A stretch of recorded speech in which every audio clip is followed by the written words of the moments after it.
Parents, welcome to all of you. Very good afternoon to all of you. स्वागत है, मैं आपके दोस्त और होस्ट शिल्पी मेरे YouTube चैनल प्रगति की पर आपका बहुत बहुत स्वागत करती हूँ। तो मैं आज आप लोगों के लिए सेशन लाई हूँ कंप्यूटर MCQs के मॉक टेस्ट की सीरीज़ का, जो मैं पिछले 1 वीक से ला रही हूँ। अगर आपने मेरी पहले वीडियोस नहीं देखी हैं तो सबसे पहले जाइए और मेरी पहली वीडियोस देख लीजिए और इस MCQs की सीरीज़ को शेयर कीजिए, क्योंकि ये जितना शेयर होगा उतने ही ज़्यादा कैंडिडेट्स को फ़ायदा होगा इस MCQs की सीरीज़ का। तो मैं आज आप लोगों के लिए लेकर आई हूँ कंप्यूटर के MCQ सीरीज़, जो लेकर आई हूँ मैं UPSSC जूनियर असिस्टेंट के कैंडिडेट्स के लिए। ये सीरीज़ ना केवल आपके कंप्यूटर UPSSC के जूनियर असिस्टेंट के लिए फ़ायदा होगी, अगर आप UPPCL EG2 का, AHC ARO का, UPPSC RO ARO का या फिर UPSSC पेट की तैयारी कर रहे हैं, क्योंकि इसका एग्ज़ाम कभी भी आ सकता है। तो ये क्वेश्चंस आपके लिए भी बहुत इंपॉर्टेंट होने वाले हैं। तो आइए हम ये क्वेश्चन स्टार्ट करते हैं। तो हमारा पहला क्वेश्चन है, साइबर लॉ की शब्दावली में DOS का क्या अर्थ है? तो आपका DOS का क्या अर्थ होता है? आपका DOS का अर्थ होता है डिनाइल ऑफ सर्विस। क्या है DOS का पूरा नाम? समझ लीजिए कि साइबर लॉ है, उसमें DOS का पूरा नाम क्या होता है? उसमें DOS का पूरा नाम होता है डिनाइल ऑफ सर्विस में। और जबकि नॉर्मल में DOS का क्या होता है? Disk operating system. पर साइबर लॉ की शब्दावली में इसका DOS का पूरा नाम क्या है? Denial of service. तो इसका आंसर होगा आपका option A, denial of service. Next question, निम्नलिखित में से कौन सा एक एंटीवायरस है? जितने भी आपको ऑप्शंस दिए गए हैं उसमें से एंटीवायरस कौन सा है? तो एंटीवायरस सबसे पहले एंटीवायरस क्या होते हैं? एंटीवायरस सॉफ्टवेयर वो होते हैं कि अगर आपके कंप्यूटर में कोई वायरस है। वायरस का मतलब क्या होता है? वायरस का मतलब होता है ऐसा वायरस, ऐसी कोई फाइल हो गई। वायरस आपके फाइल के रूप में, किसी डेटा के रूप में आ जाते हैं, जो आपके ऑपरेटिंग सिस्टम को ऑन करने में या आपके ऑपरेटिंग सिस्टम में या आपके सिस्टम में बाधा डालते हैं काम करने में। तो उसके लिए एंटीवायरस सॉफ्टवेयर अपलोड किए जाते हैं PC या लैपटॉप में, जिससे आपके सॉफ्टवेयर आपके काम में बाधा ना डाल सकें। तो इनमें से कौन सा एक ऐसा एंटीवायरस सॉफ्टवेयर है? तो आपका वो है डॉक्टर वेब। कौन सा है? डॉक्टर वेब आपका एंटीवायरस सॉफ्टवेयर है। और जबकि ये क्या है? और ये आपके क्या है? ये आपका है एंटीवायरस। और ये जो कोड रेड है, मेलिसा है, क्रिप्टो लॉकर है, ये आपके क्या हैं? ये आपके हैं क्रिप्टो लॉकर वायरस। ये क्या है आपके? Code red, Melissa, crypto locker, ये क्या है आपके? ये आपके केवल ये क्या है? ये हैं आपके वायरस। ये क्या है? ये तीनों आपके वायरस हैं जो आपके कंप्यूटर को हानि पहुंचा सकते हैं। और डॉक्टर वेब ये है आपका एंटी वायरस। तो इसका आंसर होगा आपका option D, doctor web. Next question, which is the other name for crackers the malicious hackers who infiltrate secure systems in order to steal information or cause damage? मतलब क्या है? Crackers विद्वेषपूर्ण hackers हैं जो सूचना की चोरी करने का, क्षति पहुंचाने के उद्देश्य से सुरक्षित प्रणालियों में घुसपैठ करते हैं। किस नाम से जानते हैं? वो कौन से क्रैकर्स हैं? वो कौन से हैकर्स हैं? वो कौन से मैलिशियस हैकर्स हैं? मीन्स जो इंटेलिजेंट हैकर्स होते हैं, जो क्या करते हैं, जो आपकी जो इन्फॉर्मेशन है, जो आपकी जो इन्फॉर्मेशन है वो उनको चोरी करना चाहते हैं। जो हैकर्स होते हैं जो आपकी इन्फॉर्मेशन को चोरी करते हैं। मान लो आपका बैंक अकाउंट है, कोई आपकी पर्सनल फाइल है जो हैकर्स उड़ाना चाहते हैं, तो जो घुसपैठ करते हैं, सुरक्षा प्रणाली में घुसपैठ करते हैं, किस नाम से जानते हैं? तो उन्हें जानते हैं ब्लैक हैट्स। किस नाम से जानते हैं? Black hats. क्रैकर्स विद्वेषपूर्ण हैकर्स होते हैं जो किसी सूचना को चोरी करने या उसे क्षति पहुंचाने के उद्देश्य से सुरक्षित प्रणालियों में घुसपैठ करते हैं। उन्हें ब्लैक हैट्स के नाम से भी जाना जाता है। तो इसका आंसर होगा आपका option A, black hats. Next question, Indian IT act, जो इंडियन IT एक्ट है वो आपका कब अधिसूचित किया गया था? इंडियन IT एक्ट कब नोटिफाई किया गया था? तो वो किया गया था आपका 2000 में। कब? 2000 में आपका जो भारतीय IT अधिनियम है अधिसूचित किया गया है।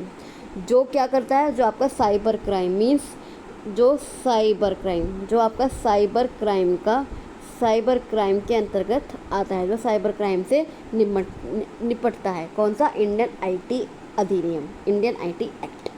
इसका आंसर होगा आपका ऑप्शन सी 2000। नेक्स्ट क्वेश्चन, व्यापक पैमाने पर दो लोगों का ध्यान आकर्षित करने वाले कंप्यूटर में वायरसों में से किसी एक की डिज़ाइन MS-DOS को 6 मार्च 1992 को संक्रमित करने के लिए की गई थी। उस वायरस का नाम आपको बताना है। तो उस वायरस का नाम है आपका catch me if you can. Catch me if you can जो है वो क्या, वो catch me if you can का एक वायरस है। वो आपका जो व्यापक पैमाने पर लोगों का ध्यान आकर्षित करने के लिए कंप्यूटर वायरों में से एक है। अगर आप लोगों को ध्यान आकर्षित करने वाले वायरस को अगर देखेंगे तो उसमें से एक है आपका catch me if you can, जिसको क्या कहता है, जिसको बनाया गया था 6 मार्च 1992 को। किसके द्वारा? MS-DOS को संक्रमित करने के लिए बनाया गया था, डिज़ाइन किया गया था। इसका आंसर है option B, catch me if you can. Next question, which of the following virus is generally found in the hard disk root directory but it keeps on changing location. मतलब जो ये इनमें से कौन सा वायरस है जो हार्ड डिस्क में पाया जाता है? जो कहाँ पाया जाता है? जो आपका हार्ड डिस्क में पाया जाता है, परंतु जो हार्ड डिस्क में पाया जाता है, परंतु यह अपनी स्थिति चेंजिंग लोकेशन पर यह अपनी स्थिति चेंज करता रहता है। तो वो कौन सा है? वो है आपका वियना। कौन सा है वायरस? वो वियना एक ऐसा वायरस है जो आमतौर पर हार्ड डिस्क की रूट डायरेक्टरी में पाया जाता है, पर यह अपना स्थान परिवर्तित करता रहता है, अपनी लोकेशन चेंज करता रहता है। इसका आंसर होगा option B, Vienna. Next question, which of the following virus is spread via malicious email. वो कौन सा वायरस है जो ईमेल के द्वारा फैलता है? वो कौन सा है? वो है आपका JS-49। कौन सा? JS-49 एक ऐसा खतरनाक वायरस है जो ईमेल के द्वारा कंप्यूटर में फैल जाता है। तो इसका आंसर है आपका option C, JS-49। I think इसमें कुछ स्पेलिंग मिस्टेक हो चुकी है। JS-49 इसका आंसर। नेक्स्ट क्वेश्चन, ऐसे वायरस जो समय बीतने पर या किसी खास तारीख को चलते हैं कहलाते हैं। ऐसे वायरस जो समय बीतने पर या किसी खास तारीख को चलते हैं, ऐसे वायरस क्या कहलाते हैं?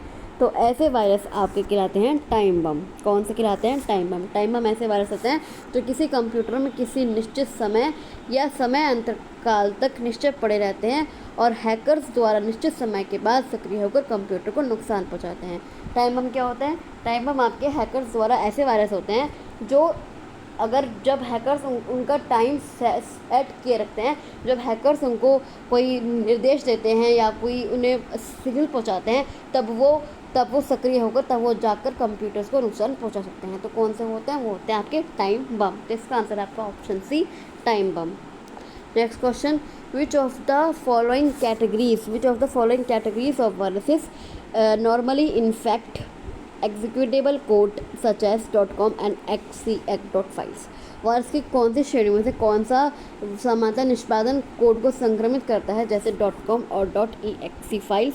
तो वो है आपका फाइल इन्फेक्टर वायरस। कौन सा आपका फाइल इन्फेक्टर वायरस क्या करता है? फाइल इन्फेक्टर वायरस आपका जो कोड है, निष्पादन कोड है, एक्सिक्यूटेबल कोड है, उसको क्या करता है? उसको संक्रमित करता है। जैसे .com हो गया, .exe हो गया। तो इसका आंसर है आपका option A, file infector viruses.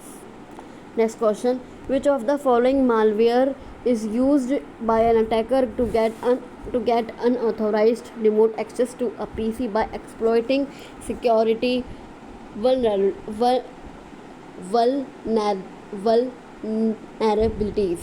तो इसका आंसर है आपका बैकडोर। क्या है इसका आंसर? इसका आंसर है आपका बैकडोर। बैकडोर क्या है? बैकडोर एक ऐसा मालवेयर है जिसका प्रयोग करके क्या करता है? बैकडोर एक ऐसा मालवेयर है जिसका जो उपयोग करता है अटैकर। इसका प्रयोग किसके द्वारा किया जाता है? इसका प्रयोग किया जाता है अटैकर के द्वारा। वो क्या करता है? वो एक पीसी पर वो एक कंप्यूटर पर रिमोट एक्सेस प्राप्त कर सकता है। किससे? बैकडोर मालवेयर से। जो क्या कर सकता है, जो आपके बैकडोर मालवेयर क्या कर सकता है, या आपके कंप्यूटर डेटा को चुरा सकता है या संक्रमित कर सकता है। बैकडोर एक ऐसा मालवेयर है जिसका उपयोग करके अटैकर आपके कंप्यूटर में रिमोट एक्सेस प्राप्त कर लेता है और आपके डेटा को चुरा लेता है या आपके डेटा को संक्रमित कर देता है। तो इसका आंसर है आपका option B, backdoor. Next question, which of the following malicious software creates new processes in an infinite loop. ये वो कौन सा आपका निम्नलिखित में से कौन सा मैलिशियस या दुर्भावनापूर्ण सॉफ्टवेयर इन्फिनिटी लूप में नई प्रक्रियाएं बनाता है? तो इसका आंसर है आपका फॉग बॉम्ब। कौन सा है? Fog bomb. फॉग बॉम्ब एक ऐसा वायरस होता है, फॉग बॉम्ब एक ऐसा वायरस होता है जो सॉफ्टवेयर को, जो मैलिशियस सॉफ्टवेयर को इनफाइनाइट लूप में नई प्रक्रियाएं बनाता है। इसका आंसर आपका option D, fog bomb. Next question, antivirus software must be regularly updated else. Antivirus software को है नियमित रूप से अपडेट करना चाहिए, क्योंकि किया जाना चाहिए वरना क्या नुकसान हो सकता है? New viruses would not be recognize. Means मतलब आपको अगर आपका एंटीवायरस सॉफ्टवेयर आपके पीसी में अपडेट नहीं होगा, आपके कंप्यूटर में अपडेट नहीं होगा, तो आपको पता कैसे चलेगा कि आपके पीसी या कंप्यूटर में कौन से नए वायरसेस आ चुके हैं?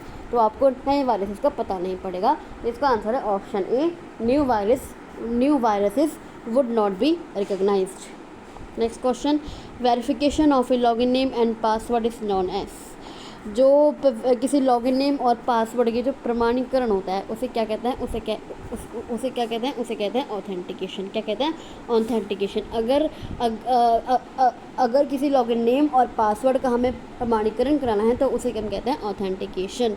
इस विधि में क्या होता है? इस विधि में जो है यूज़र ने जो अपना लॉगिन नेम डाला है और पासवर्ड डाला है उसे प्रमाणित किया जाता है। इस विधि में प्रमाणित किया जाता है, तो उस प्रक्रिया को कहते हैं ऑथेंटिकेशन।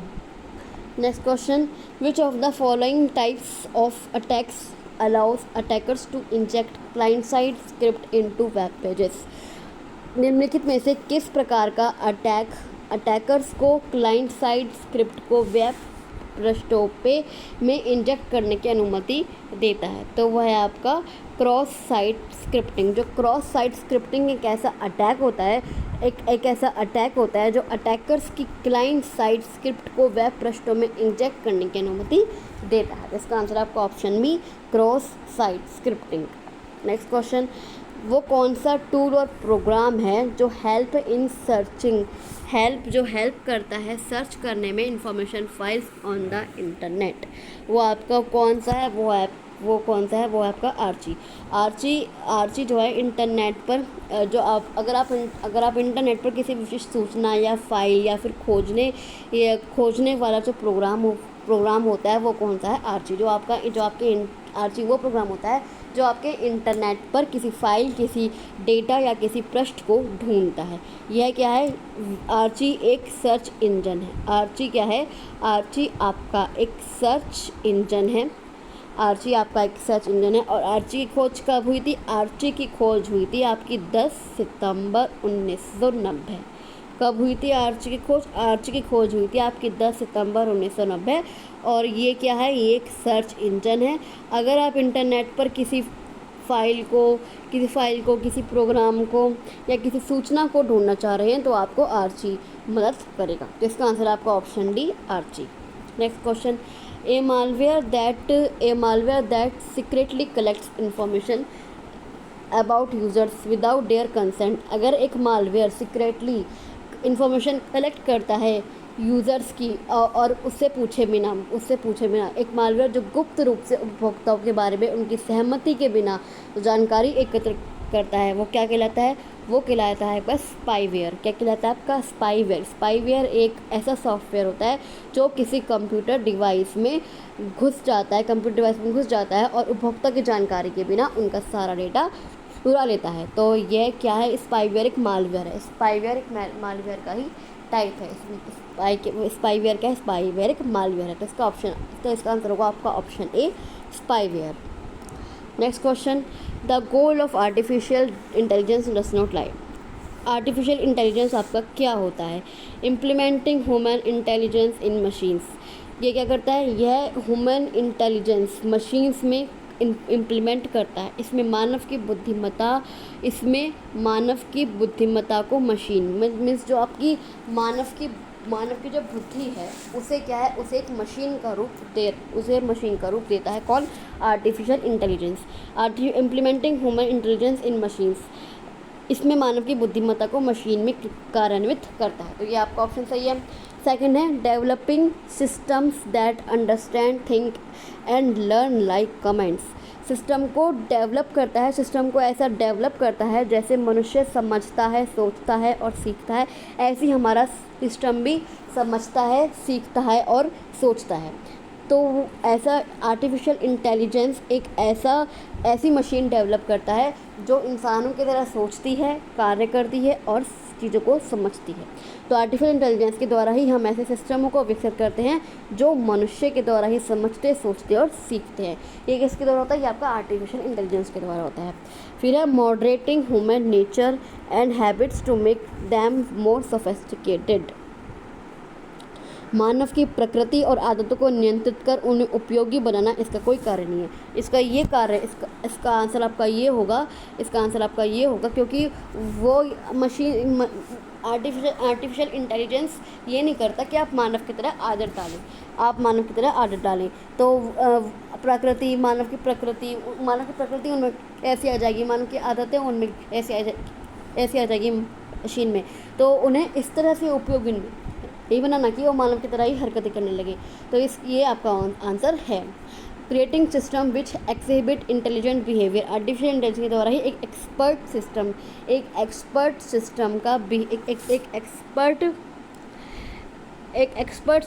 डेवलप किया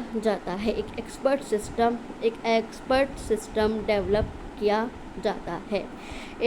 सही बात है। एक ऐसा सिस्टम बनाना है, एक ऐसा सिस्टम क्रिएट करना है जो इंटेलिजेंट बिहेवियर रखता हो। तो इसका आंसर होगा आपका ऑप्शन सी। आर्टिफिशियल इंटेलिजेंस का ये लक्ष्य नहीं है कि वो प्राकृतिक मानव की तरह ही बिहेव करे या प्राकृतिक मानव की तरह ही उसकी आदतें हों। मानव की प्रकृति और आदतों को नियंत्रित कर उन्हें उपयोगी बनाने से कोई कार्य नहीं है। तो इसका आंसर होगा आपका option C. Next question, which of the following allows a remote workers to have source access to their organization's network while using a public telecommunication infrastructure such as the internet। इनमें से कौन सा सुदूर श्रमिकों को internet जैसे सार्वजनिक दूरसंचार मूलभूत संरचनाओं का उपयोग करते समय अपने संगठन के नेटवर्क तक सुरक्षित पहुंचने की सुविधा प्रदान करता है? तो वो कौन है? वो आपका है VPN। कौन है आपका? VPN। VPN क्या है? VPN एक वर्चुअल प्राइवेट नेटवर्क। क्या है इसके फुल फॉर्म क्या है VPN की? Virtual private network. ये भी आप फुल फॉर्म आपके एग्ज़ाम में आने वाली है, तो ये मत समझिएगा कि फुल फॉर्म एग्ज़ाम में नहीं आने वाली, ये आप एग्ज़ाम में पूछी जा सकते हैं ज़रूर। तो वर्चुअल प्राइवेट नेटवर्क यूज़र को गुमनाम और सुरक्षित ऑनलाइन डेटा भेजना और प्राप्त करने में सक्षम बनाता है। यूज़र को साझा या सार्वजनिक नेटवर्क पर डेटा भेजने और प्राप्त करने में सक्षम बनाता है। कौन? आपका VPN। इसका आंसर होगा आपका option B, VPN। Next question, VoIP in computer system science stand for. VoIP की फुल फॉर्म क्या होती है? तो इसकी फुल फॉर्म आपकी होती है वॉइस ओवर इंटरनेट प्रोटोकॉल। क्या होती है? Voice over internet protocol. ये क्या करता है? ये VoIP क्या है? आवाज़ और मल्टीमीडिया सामग्री का प्रसारण है। क्या है VoIP? VoIP अगर आप इंटरनेट पर आवाज़ मतलब अपनी वॉइस और मल्टीमीडिया, अपनी कोई भी इमेजेस अगर आप प्रसारित करते हैं तो VoIP इसमें हेल्प करता है। इसका आंसर है आपका option B, voice over internet protocol. Next question, to insert a link break with HTML tag is used. अगर लाइन बदलने के लिए, लाइन ब्रेक करने के लिए हम HTML में किस टैग का यूज़ करते हैं? तो आप यूज़ करते हैं BR का। कौन सा टैग यूज़ करते हैं? BR का यूज़ करते हैं HTML के टैग में। और अगर आपको बंद करनी है वो लाइन तो आप BR ऐसे कर लीजिए। BR आपको लाइन लिख लीजिए और ऐसे बंद कर दीजिए। ये है HTML के कुछ कोड्स। ये HTML के कुछ कोड्स, ब्रेक ये गलत है, ये भी गलत है, और आपका ये तीनों भी गलत है। ये तीनों कोई टैग नहीं है, आपका केवल ये टैग है। और अगर आपको मुझसे कुछ HTML के बारे में भी कुछ पूछना है तो आप मुझे कमेंट बॉक्स में कमेंट कर सकते हैं, क्योंकि मैंने HTML आपका CSS पूरी सीखी हुई है। तो अगर आपको मेरी वीडियो अच्छी लगी, आप बताइए आपको मेरे क्वेश्चंस कैसे लगे, आपको ये क्वेश्चंस कैसे लगे, आपको ये MCQs कैसे लगे, आपको ये क्वेश्चंस एग्ज़ाम के लिए बेनिफिशियल लगे हैं या नहीं। तो मुझे कमेंट बॉक्स में ज़रूर लिख के बताइएगा, और मैं आपके लिए ऐसे MCQs लाती रहूँगी। मिलते हैं अगली वीडियो में। मैं आपके लिए अगली वीडियो लाऊँगी हिंदी की। हिंदी में हम क्या पढ़ेंगे, हिंदी में आज हम पढ़ेंगे मुहावरे व लोकोक्तियाँ। तो मिलती हूँ मैं आपसे अगली वीडियो में। प्लीज़ मेरी वीडियो को लाइक और शेयर कीजिए। अगर आपको मेरी वीडियो अच्छी लगी तो मेरी वीडियो को लाइक और शेयर कीजिए, और प्लीज़ मेरे चैनल को ज़रूर सब्सक्राइब कीजिए। इस वीडियो को इतना शेयर कीजिए कि और लोग भी मेरे साथ जुड़ सके, और लोगों को भी इन क्वेश्चंस का फ़ायदा हो, इन सीरीज़ का फ़ायदा हो, क्योंकि ये सीरीज़ आपका एग्ज़ाम क्रैक करने के लिए आपकी बहुत मदद कर सकती है। तो बनी रहिए मेरे साथ। और अगर आपको कोई अपना कोई डाउट है GS से रिलेटेड, कंप्यूटर से रिलेटेड या हिंदी से रिलेटेड, अगर आपको कंप्यूटर में भी HTML के बारे में, HTML के बारे में, या फिर नेटवर्किंग के बारे में, या किसी और टॉपिक के बारे में अगर आपको बात करनी है, तो आप मुझे कमेंट बॉक्स पर कमेंट लिख दीजिए। मैं आपके लिए वो सेशन ज़रूर लेकर आऊँगी कि हमें इस टॉपिक पर आपसे कुछ हेल्प चाहिए। तो और अगर आपको और मैंने अपने डिस्क्रिप्शन बॉक्स में अपने टेलीग्राम ग्रुप का लिंक भी दिया हुआ है, आप मेरे टेलीग्राम ग्रुप को ज्वाइन कर सकते हैं, और आप वहाँ भी मुझसे कोई भी क्वेरी, अपने कोई भी डाउट क्लियर कर सकते हैं। तो बने रहिए मेरे साथ, इतने मेरी वीडियोस देखते रहिए। मैंने अपनी सारी वीडियोस का लिंक अपनी प्लेलिस्ट में दे दिया है, आप वहाँ जाकर मेरी प्लेलिस्ट देख सकते हैं, और आप मेरी कोई भी वीडियो देख सकते हैं और उससे कोई भी इन्फॉर्मेशन ले सकते हैं। तो बने रहिए मेरे साथ, मैं आपसे अगली वीडियो में मिलती हूँ। इतने आप मेरे चैनल को सब्सक्राइब कर दीजिए, और मेरे वीडियो को बहुत ज़्यादा शेयर कीजिए। तो अभी के लिए बस इतना ही। Thank you so much.